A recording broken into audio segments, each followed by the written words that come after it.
ഇന്നത്തെ വീഡിയോയിൽ കാണിക്കുന്നത് കലാത്തിയ പ്ലാന്റിൻ്റെ കെയർ, പ്രൊപ്പഗേഷൻ, അതുപോലെ തന്നെ അതിൻ്റെ ഫെർട്ടിലൈസർ എന്തൊക്കെയാണ് കൊടുക്കേണ്ടത് എന്നതിനെക്കുറിച്ചാണ്. അതോടൊപ്പം തന്നെ കലാത്തിയ പ്ലാന്റ് വളരെ ബുഷിയായിട്ട് ഈ ഒരു ചൂട് സമയത്തും അതിൻ്റെ ലീവ്സ് ഒന്നും കരിയാതെ എങ്ങനെ വളർത്തിയെടുക്കാം എന്നതിനെക്കുറിച്ച് നോക്കാം. ഇന്നത്തെ വീഡിയോ നമുക്ക് വേണ്ടി എല്ലാ കാര്യങ്ങളും പറഞ്ഞു തരുന്നത് ജാൻസി മാഡമാണ്. ഹായ്, ഞാൻ സലു. ഗാർഡനിങ് വീഡിയോസ് ഇഷ്ടമാണെങ്കിൽ ചാനൽ സബ്സ്ക്രൈബ് ചെയ്ത് സപ്പോർട്ട് ചെയ്യുക. അതോടൊപ്പം കാണുന്ന ബെൽ ഐക്കണും കൂടെ എനേബിൾ ചെയ്യുക. അതിൽ ഓൾ എന്ന ഓപ്ഷൻ കൊടുക്കുക. എന്നാൽ മാത്രമേ ഞാനിടുന്ന വീഡിയോസിൻ്റെ എല്ലാ നോട്ടിഫിക്കേഷൻസ് നിങ്ങൾക്ക് അപ് ടു ഡേറ്റ് ആയിട്ട് കിട്ടുകയുള്ളൂ. ഹായ് ഫ്രണ്ട്സ്, എല്ലാവരും സുഖമായിരിക്കുന്നു വിശ്വസിക്കുന്നു. ഞാൻ കുറച്ച് ദിവസമായി നിങ്ങളുടെ അടുത്തേക്ക് വന്നിട്ട് വേറൊന്നുമല്ല, ചെറിയൊരു കോൾഡ് വന്നു. വൈറൽ ഫീവറാണ്. ഒരു 3-4 ദിവസം റെസ്റ്റ് എടുക്കേണ്ടി വന്നു. സൗണ്ടൊക്കെ ഒരു പ്രശ്നം വന്നു. അപ്പോൾ അങ്ങനെ മാറുന്നതാണ് കേട്ടോ. അപ്പോൾ എന്തായാലും ഇന്ന് ഞാൻ വന്നിരിക്കുന്നതേ നമ്മുടെ കലാത്തിയയുടെ വിശേഷങ്ങൾ പങ്കുവയ്ക്കാനാണ്. ഇപ്പം ഞാനിതൊരു 3 മാസം മുമ്പ് ഇത് നഴ്സറിയിൽ നിന്ന് വാങ്ങി കൊണ്ടുവന്ന ചെറിയ തൈയായിരിക്കുമ്പോൾ ഉള്ള അത് നഴ്സറിയിൽ നിന്ന് കൊണ്ടുവന്നിട്ട് നടുന്ന രീതിയും ഞാൻ അതിന് കൊടുത്ത മറ്റ് കെയറിങ്ങൊക്കെ നിങ്ങൾക്ക് ഷെയർ ചെയ്തിരുന്നു. അപ്പോൾ അതിനുശേഷം ഇപ്പോൾ 3 മാസം കൊണ്ട് നമ്മുടെ ചെടിയിൽ വന്നിരിക്കുന്ന ആ ഒരു മാറ്റം നിങ്ങൾക്കൊന്ന് ഷെയർ ചെയ്യുന്നതാണ്. അപ്പോൾ അന്നത്തെ ആ പോട്ടിംഗ് മിക്സ് വളരെ നല്ലതായിരുന്നു.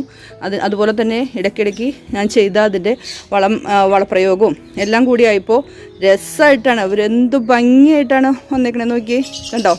നല്ല ബുഷിയായി എന്ന് പറഞ്ഞാൽ നല്ല ബുഷിയായി. ഞാനത് നിങ്ങൾക്കൊന്ന് ഷെയർ ചെയ്യുന്നതെന്ന് വെച്ചാൽ, പലരും കലാത്തിയ വാങ്ങിയാൽ രക്ഷപ്പെടുമ്പോൾ ചീഞ്ഞു പോകുമോ, അല്ലെങ്കിൽ അത് നമുക്കിടെ കാലാവസ്ഥയിൽ ശരിയാകുമോ എന്നുള്ള ഒരു ചെറിയൊരു ഭയം കൊണ്ട് പലരും ഇത് ഒത്തിരി വിലയൊക്കെ ആവുമല്ലോ, വില കൊടുത്ത് വാങ്ങാനായിട്ട് മടിക്കും. അപ്പോൾ ഞാൻ പറയുന്നതേ, നിങ്ങൾ ധൈര്യമായിട്ട് വാങ്ങിക്കോ. നമുക്ക് ചെറിയൊരു കെയറിങ് കൊടുത്താൽ മാത്രം മതി, ഇതുപോലെ ബുഷിയായിട്ട് വരും.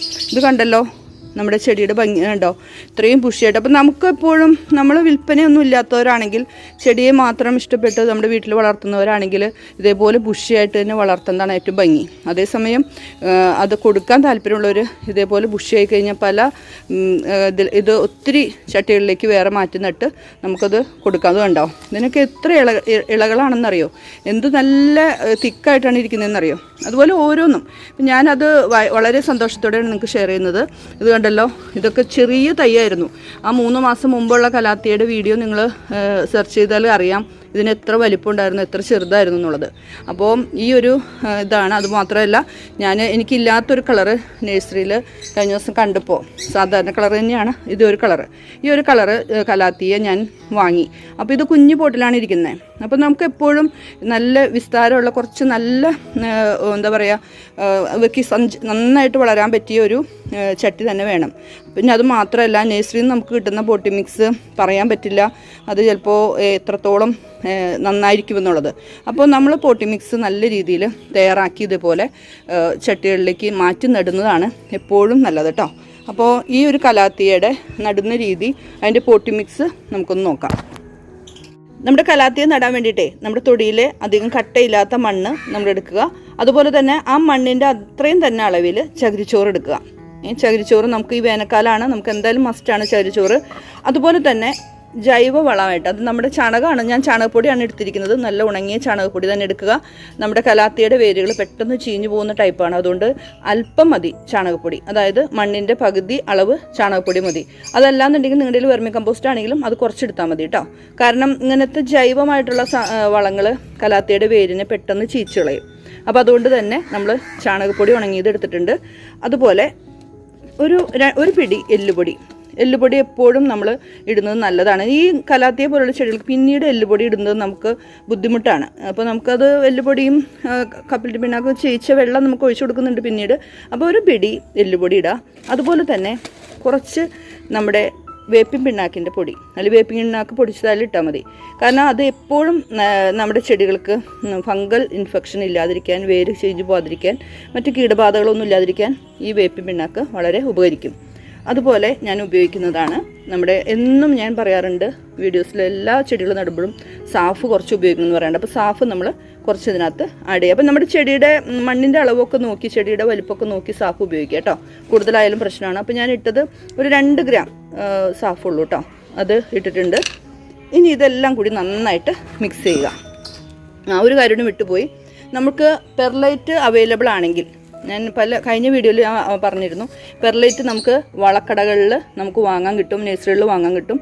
പെർലൈറ്റ് അവൈലബിൾ ആണെങ്കിൽ ഇപ്പോൾ ഈ വേനൽക്കാലത്ത് നമുക്ക് കലാത്തിയ പോലുള്ള ചെടികൾക്ക് അധികം നമ്മൾ വെള്ളം ഒഴിച്ചു കൊടുക്കില്ല. നമുക്ക് 2 ദിവസം കൂടുമ്പോഴൊക്കെ വെള്ളം മതി.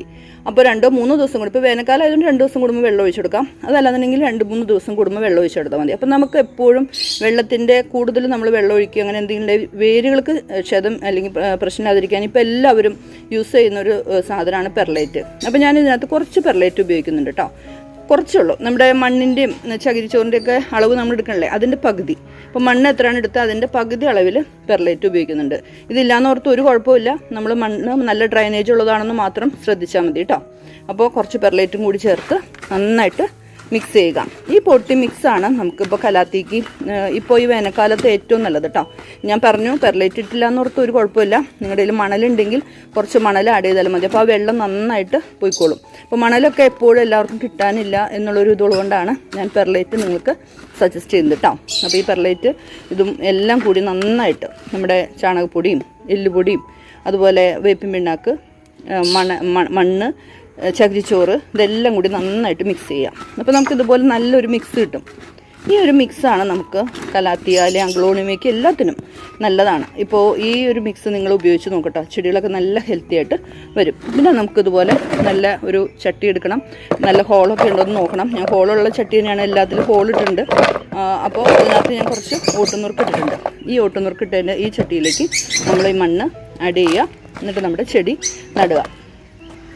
ഞാനേ നഴ്സറിയിൽ നിന്ന് കൊണ്ടുവന്ന ചട്ടിയിൽ നിന്ന് നമ്മുടെ കലാത്തിയയുടെ പ്ലാന്റ് എടുത്തു കഴിഞ്ഞപ്പോഴേ അതിൻ്റെ വേര് ഒന്ന് നോക്കിയിട്ടാണ് ഞാൻ വെക്കുകയുള്ളൂ. കാരണം എന്താണെന്ന് വെച്ചാൽ അതേ മണ്ണിൽ തന്നെ വെച്ച് കഴിഞ്ഞാൽ ചിലപ്പോൾ ഈ ചില വേരുകളൊക്കെ കെട്ടുപോയിട്ടുണ്ടാവും. അപ്പോൾ ഞാൻ നോക്കി കഴിഞ്ഞപ്പോൾ ഇതിൻ്റെ ചില വേരുകൾക്ക് കറുത്ത ഒരു പാട് വന്നിട്ടുണ്ട്. അത് വേര് ചെയ്യുന്നതാണ്. ഇതിൻ്റെ തായ്വേരിന് വലിയ കുഴപ്പമില്ല, പക്ഷേ ചില വേരുകളൊക്കെ കെട്ടുപോയിട്ടുണ്ട്. അപ്പം നമ്മളതൊന്ന് ജസ്റ്റ് ഒന്ന് അത് കട്ട് ചെയ്ത് കളയണം. മാത്രമല്ല നമ്മൾ അതിനകത്തേക്ക് കുറച്ച് സാഫ് ഇതുപോലെ ആഡ് ചെയ്യണം കേട്ടോ. അപ്പോൾ ഒരു കൈക്ക് എടുക്കുന്നതുകൊണ്ടാണ് നിങ്ങൾക്ക് പെർഫെക്ഷനായിട്ട് കാണിച്ചു തരാൻ പറ്റാത്തത്. അപ്പോൾ ആ വേരുകൾ ചീഞ്ഞിട്ടുണ്ടെങ്കിൽ അതൊന്ന് നമ്മൾ കട്ട് ചെയ്ത് മാറ്റുക, അല്ലെങ്കിൽ ഒന്ന് എടുത്ത് നുള്ളിക്കളയുക. അതിനുശേഷം ഇതുപോലെ സാഫ് ഒന്ന് ചെയ്തിട്ട് വേണം നമ്മൾ നേരെ ഈ പോട്ടിലേക്ക് വെക്കാനായിട്ട്. അതൊന്നും നിങ്ങൾ ശ്രദ്ധിക്കണം കേട്ടോ. അപ്പോൾ നഴ്സറിയിൽ നിന്ന് കൊണ്ടുവന്ന ചെടികൾ ചിലത് നല്ല ഹെൽത്തി ആയിട്ട് നിൽക്കുന്നുണ്ടെങ്കിലും അതിൻ്റെ വേര് ഒന്ന് നോക്കുന്നതും അതുപോലെ നഴ്സറിയിൽ നിന്ന് കൊണ്ടുവന്ന ഒരു 2-3 ദിവസം കഴിഞ്ഞിട്ട് നമ്മൾ നടാൻ നോക്കുന്നതൊക്കെ ചെടികളെ ഹെൽത്തി ആയിട്ട് വളരാനായിട്ട് സഹായിക്കും കേട്ടോ. ഞാനത് ആ കലാത്തിയ നട്ടു. അധികം മണ്ണ് മുകളിലേക്ക് ഇടരുത്, അതൊന്ന് ശ്രദ്ധിക്കണം. നമ്മുടെ തണ്ടിൽ നിന്നും കുറച്ച് താഴെയായിട്ടായിരിക്കണം മണ്ണിടേണ്ടത് കേട്ടോ. മുകളിലേക്ക് ഇട്ടിട്ടുണ്ടെങ്കിൽ തണ്ടിന് ചെറിയൊരു ചീച്ചിൽ വരാനായിട്ട് സാധ്യതയുണ്ട്. ഇതിന് ശേഷം അത് പതുക്കെ ഒന്ന് നനയ്ക്കുക. കുറച്ച്, അതായത് മണ്ണ് നനയാനുള്ള നനവ് മാത്രം നനയ്ക്കുക. അതിനുശേഷം 2-3 ദിവസം നല്ല തണലിൽ വെക്കുക.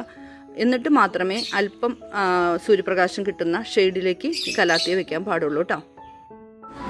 അതുപോലെ തന്നെ നമ്മൾ ചെടി നട്ട് ഉടനെ തന്നെ യാതൊരു വളവും നമ്മൾ ഇട്ട് കൊടുക്കരുത് കേട്ടോ. ഒരു മാസത്തോളം അത് ഈ പോട്ടിലിരുന്നൊന്ന് ഉഷാറായി പുതിയ ഇലകളും തളിർപ്പുകളും കാര്യങ്ങളൊക്കെ വന്ന് നല്ല ഉഷാറായി ഇലകൾ പുതിയത് വന്നു എന്ന് കണ്ടാൽ മാത്രമേ നമുക്ക് മറ്റുള്ള രീതിയിലുള്ള ലിക്വിഡ് വളങ്ങളൊക്കെ ചേർക്കേണ്ട കാര്യമുള്ളൂ. അപ്പോൾ ഞാൻ ചേർക്കുന്നത് എന്താണെന്ന് വെച്ചാൽ ഇലകൾക്ക് പച്ചപ്പ് കിട്ടാനും നല്ല ഹെൽത്തി ആയിട്ട് നല്ല ബുഷിയായിട്ട് വളരാനും ഒത്തിരി ഇതളുപ്പുകൾ വരാനും ഞാൻ ചെയ്യുന്ന കാര്യം നൈട്രജൻ, ഫോസ്ഫറസ്, പൊട്ടാസ്യത്തിൻ്റെ കലവറയായ 19-19-19 ഒരു 5 ഗ്രാം എടുത്ത് 1 ലിറ്റർ വെള്ളത്തിൽ ഡൈല്യൂട്ട് ചെയ്തിട്ട്, അതിപ്പോൾ ഇത്തിരി വെള്ളം കൂടിയാലും കുഴപ്പമില്ല, കൂടരുത്, 19-19 കൂടരുത് കേട്ടോ. നല്ല സെൻസിറ്റീവ് ആയിട്ടുള്ള തണ്ടാണ്. അപ്പോൾ അതുകൊണ്ട് തന്നെ ഇത് നമ്മൾ എന്ത് ചെയ്യണം, 1 ലിറ്റർ വെള്ളത്തിൽ ഡൈല്യൂട്ട് ചെയ്തിട്ട് സ്പ്രേ ചെയ്ത് കൊടുക്കുക. തണ്ടിലും ഇലകളിലും അതിൻ്റെ ചുവട്ടിലൊക്കെ ഒന്ന് സ്പ്രേ ചെയ്ത് കൊടുക്കുക. മാസത്തിൽ ഒരിക്കൽ ചെയ്താൽ മതി കേട്ടോ. എപ്പോഴും ചെയ്ത് കഴിഞ്ഞാൽ ഇത് രാസവളമാണ്, ഈ ചെടിയൊക്കെ പെട്ടെന്ന് ചീത്തയായി പോകാനായിട്ട് സാധ്യതയുണ്ട്. അതുപോലെ നമ്മുടെ കലാത്തിക്ക് അധികം വെള്ളം ആവാൻ പാടില്ല കേട്ടോ. വെള്ളം കൊടുക്കേണ്ടത് ശരിക്കും ശ്രദ്ധിക്കണം. നമ്മളെപ്പോഴും അതിൻ്റെ പോട്ടി മിക്സ് ഒന്ന് നമ്മൾ ജസ്റ്റ് ഒന്ന് തൊട്ട് നോക്കണം. അതിനകത്ത് നനവ് നിൽക്കുന്നുണ്ടെങ്കിൽ പിന്നെ നമ്മൾ അതിനകത്ത് വെള്ളം ഒഴിക്കരുത്. വെള്ളം ഒരു 2 ദിവസം 3 ദിവസം കൂടുമ്പോഴൊക്കെ ഒഴിക്കുന്നതാണ് ഏറ്റവും നല്ലത്. കാരണം എന്താണെന്ന് വെച്ചാൽ കലാത്തിയ നമ്മളെപ്പോഴും ഷെയ്ഡിലാണ് വെക്കേണ്ടത്. അത് പ്രത്യേകം പറയണ്ടല്ലോ. കലാത്തിയ നല്ല വെയിൽ ഉദിച്ച് വരുന്നിടത്ത് വെക്കാതിരിക്കാൻ നോക്കുക. അത് ശരിക്കും നമ്മുടെ സൺഷെയ്ഡിൻ്റെ ഭാഗത്ത് വെക്കുക. അതല്ലെങ്കിൽ കുറച്ച് തണൽ കിട്ടുന്ന ഏതെങ്കിലും ഭാഗം ഷെഡ് അങ്ങനെയൊക്കെ ഉണ്ടെങ്കിൽ നമുക്ക് വെക്കാം. കാർപോർച്ചിൻ്റെ സൈഡിൽ വെക്കാം. അതുപോലെ സിറ്റ് ഔട്ടിലൊക്കെ വെക്കാവുന്ന ഒരു ചെടിയാണ് കലാത്തിയ. ഒരിക്കലും ഉദിച്ചു വരുന്ന വെയിൽ അടിക്കരുത്. ഉദിച്ചു വരുന്ന വെയിൽ വെച്ച് കഴിഞ്ഞാൽ ഇതുപോലെ പിന്നെ കുറച്ച് വെയിൽ കൊള്ളുന്ന ഭാഗത്തിരിക്കുന്ന കലാത്തിയ അത് കണ്ടോ, ഇതിൻ്റെ ഇലകളൊക്കെ ഇതുപോലെ മഞ്ഞ കളറായിട്ട് പോകും. നമ്മൾ ഇതേപോലെ വരുന്ന ഇലകളൊക്കെ മച്ചറാകുമ്പോഴും മഞ്ഞ കളറാകും. എങ്കിലും ഉദിച്ചു വരുന്ന വെയിലത്ത് ഇത് പെട്ടെന്ന് ഷെയ്ഡ് എന്താ പറയുക ചുരുണ്ട് പോകും. വെയിൽ കൊണ്ടിട്ട്. അപ്പോൾ അതുകൊണ്ട് അതൊക്കെ നമുക്ക് കൊള്ളില്ലാത്ത ഇലകളൊക്കെ നമുക്ക് കട്ട് ചെയ്ത് കളയാട്ടോ. അപ്പോൾ ഒരിക്കലും നമ്മൾ ഉദിച്ചു വരുന്ന വെയിലത്ത് വെക്കരുത്. അതുകൊണ്ട് തന്നെ നിങ്ങൾക്കറിയാം വെള്ളം കുറച്ച് മതി. അപ്പോൾ ആ കുറച്ച് വെള്ളത്തിൽ മാത്രം ഇവ വളരുന്നത് ഏറ്റവും എന്താ പറയുക ഹെൽത്തി ആയിട്ട് വളരാനും നല്ലത്. അതുപോലെ നമ്മൾ ചേർക്കുന്ന വളം എന്ന് പറയുന്നത് ഞാൻ ചെയ്തു കൊടുക്കുന്നത് ചാണകത്തിൻ്റെ തെളി, അതല്ലാന്നുണ്ടെങ്കിൽ കപ്പലിൻ്റെ പിണ്ണാക്ക് കഞ്ഞിവെള്ളത്തിലൊക്കെ ഇട്ട് പുളിപ്പിച്ച് അതിൻ്റെ കൂടെ കുറച്ച് എല്ലുപൊടിയും വേപ്പിൻ പിണ്ണാക്കൊക്കെ ഇട്ട് വെച്ചിട്ട് 2 ദിവസം കൂടുമ്പോൾ പുളിച്ച് കഴിയുമ്പോൾ അതിൻ്റെ തെളി, ഇതൊക്കെ മതി. അധികം വളമൊന്നും വേണ്ട കേട്ടോ. അധികം വളം കൊടുത്ത് കഴിഞ്ഞാലും ഇതിൻ്റെ വേരുകൾ കെട്ടുപോകും. അപ്പോൾ ഇങ്ങനെയൊന്നും ശ്രദ്ധിച്ചു കഴിഞ്ഞാൽ കണ്ടോ നല്ല ബുഷിയായിട്ട് ഇതുപോലെ മനോഹരമായിട്ട് ഇൻഡോർ പ്ലാന്റ് ആയിട്ട് ഇപ്പോൾ പൂച്ചെടികളെ സംരക്ഷിക്കാൻ സമയമില്ലാത്തവർക്ക് ഒരു കെയറിങ്ങും ഇല്ലാതെ വളർത്താൻ പറ്റിയൊരു ചെടിയാണ് നമ്മുടെ കലാത്തിയ. അപ്പോൾ ഈ കലാത്തിയുടെ വീഡിയോ എല്ലാവർക്കും ഇഷ്ടപ്പെട്ടു എന്ന് വിചാരിക്കുന്നു. ഇഷ്ടപ്പെട്ടാൽ നിങ്ങളുടെ ലൈക്ക് അതുപോലെ കമൻറ്റൊക്കെ രേഖപ്പെടുത്തുക. അടുത്തൊരു അടിപൊളി വീഡിയോ ആയിട്ട് നമുക്ക് വീണ്ടും കാണാം കേട്ടോ.